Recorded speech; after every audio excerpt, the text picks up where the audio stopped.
I'm here with Bike Tech. We're working on a very short instructional video about pedal installation and removal today. First thing we're going to work on is getting our frame with the crankset already set up for you up into your work stand in a position that is comfortable for you to work on. Make sure the height is at a level where you're not bending over or reaching up, and it's securely in place. Second thing we need to do is obtain the pedals. There are pedals at your workbenches. They are all zip tied together. You're going to take your needle nose pliers and go ahead and slide that zip tie all the way in. There's a cutting edge on the needle nose.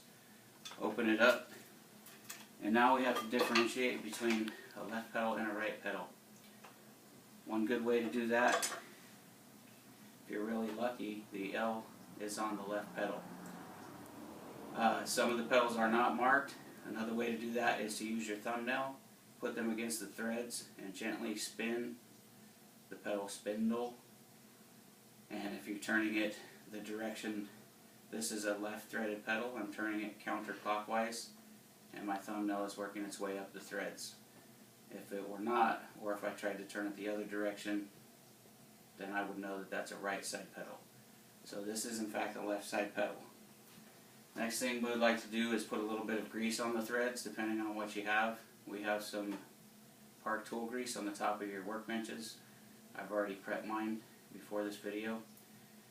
When we go to enter the pedal spindle into the crank arm, we don't want to put a wrench on it, and we don't want to start turning right away. What you can do is actually spin it the wrong direction until you feel a little click.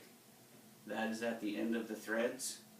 So I'm going to turn it clockwise just for a moment, and when I feel it settle into place, then I'm going to go ahead and turn it counterclockwise to start threading it in.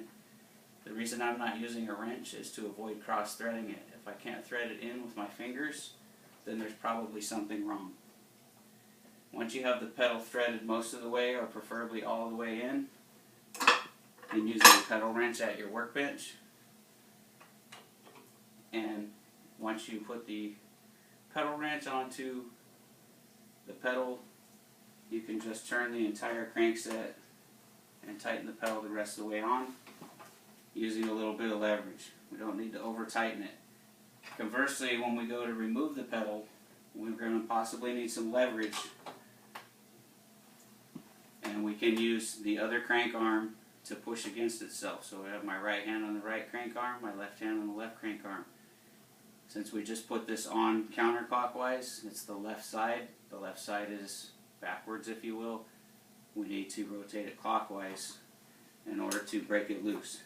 Same thing, we can use the crank arm and the pedal to unthread it rather than trying to turn the wrench each time to get it all the way off. And there you have it. There's our pedal installation and removal. Today you will each be doing both pedals, left and right. You will take them both off. You will clean them up, inspect them, put some grease for lubrication, and then reinstall the pedals. Actually, you're going to install the pedals, and then you're going to remove them. And then your partner is going to do the same thing when you're done. 2 people per workbench. You'll both be doing 2 pedals each.